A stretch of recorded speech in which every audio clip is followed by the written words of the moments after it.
ठंड का समय था। गांव में घना कोहरा छाया हुआ था। राहुल के नाना जी एक बड़े अधिकारी थे। रोज की तरह उस दिन जब नाना जी अपना काम खत्म कर दफ्तर से घर की ओर जाने लगे तो रास्ते में पड़ने वाले बाजार से वो कुछ सामान लेने के लिए रुके। उनके बाकी साथी आगे चले गए थे और वो पीछे छूट गए। सामान लेते लेते उन्हें टाइम का पता ही नहीं चला और जब नाना जी ने अपनी घड़ी देखी तो टाइम देखकर उन्हें लगा कि आज घर पहुंचने में बहुत देर हो जाएगी। उन्होंने सोचा जंगल के रास्ते अगर जाऊं तो घर जल्दी पहुंच जाऊंगा, इसीलिए उन्होंने जंगल की ओर अपनी गाड़ी घुमा ली। अब तक काफी अंधेरा हो गया था। नाना जी तेज गति के साथ गाड़ी चला रहे थे, लेकिन उनकी गाड़ी आगे अचानक एक औरत आ गई। उसको सुनसान सड़क पर रोता हुआ देखकर नाना जी को अच्छा नहीं लगा। उन्हें लगा कि शायद वो किसी मुसीबत में होगी। उन्होंने उसकी मदद करने का सोचा। नाना जी ने उस औरत से पूछा कि वह यहाँ अकेले क्या कर रही है। उसने कोई जवाब नहीं दिया और जोर जोर से रोने लगी। ऐसा लग रहा था मानो सारा जंगल उसकी आवाज से गूंज रहा हो। नाना जी ने पूछा कि उसका घर कहाँ है, तो भी वो कुछ ना बोली। नाना जी ने उसे बोला कि तुम मेरे साथ मेरे घर चलो, सुबह तुम्हें तुम्हारे घर छोड़ दूंगा।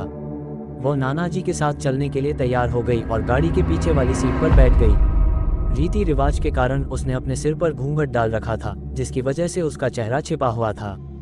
देर हो जाने के कारण घर पर सब नाना जी का इंतजार कर रहे थे। नाना जी के घर आते ही सबकी जान में जान आई। घर में जब उस औरत के बारे में पूछा गया तो नाना जी ने सारी कहानी बताई। नाना जी ने कहा आज खाना यही बना देगी।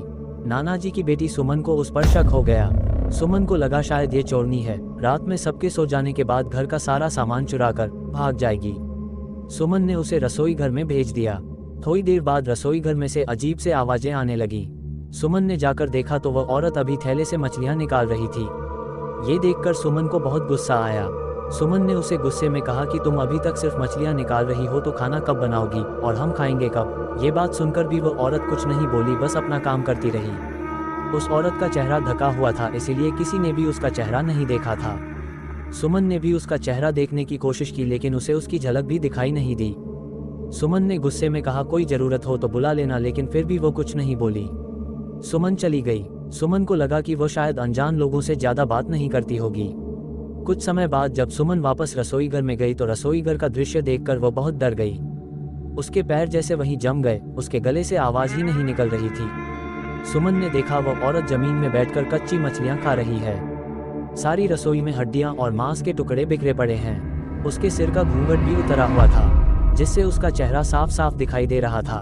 उसका चेहरा बेहद खौफनाक था। बाल बहुत बड़े और नाखून एकदम काले और बड़े थे। वो मछलियां खाने में मगन थी, इसीलिए उसका ध्यान सुमन पर नहीं गया। सुमन उसकी हालत देखकर समझ गई थी ये कोई इंसान तो नहीं है, लेकिन फिर भी सुमन भी चिल्लाई नहीं कि कहीं वो और ज्यादा खतरनाक न हो जाए। सुमन ने चुपके से एक थाल उठाया और उसमें जलता हुआ कोयला लिया और उस औरत के ऊपर फेंक दिया। आग की जलन की वजह से वह औरत अजीब अजीब डरावनी तेज तेज आवाजें निकालने लगी। उसकी आवाज सुनकर सारा घर इकट्ठा हो गया। सुमन ने उसे आग दिखाकर जैसे तैसे घर से बाहर निकाला। उसकी आवाज इतनी तेज थी कि आसपास के लोगों का भी बाहर जमावड़ा लग गया।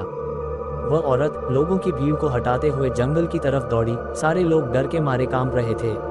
किसी को पता नहीं था वह औरत कौन है। तभी उस गांव के बुजुर्ग व्यक्ति ने बताया कि वह एक डायन है जो सालों से जंगल में तपस्या कर रही है और सिद्धि पूरी करने के लिए ऐसे ही काम लोगों को मार देती है। सुमन के परिवार वाले सुमन की हिम्मत की दाद देते हैं और कहते हैं कि ऐसे मुश्किल समय में भी वह डरी नहीं, बल्कि समस्या का डटकर सामना किया। हमारी यह कहानी कैसी लगी हमें कमेंट में जरूर बताएं और हमारी इस वीडियो को लाइक करें और अपने दोस्तों के साथ शेयर करें। यदि आप हमारे चैनल पर नए हैं तो सब्सक्राइब करें हमारे YouTube चैनल को।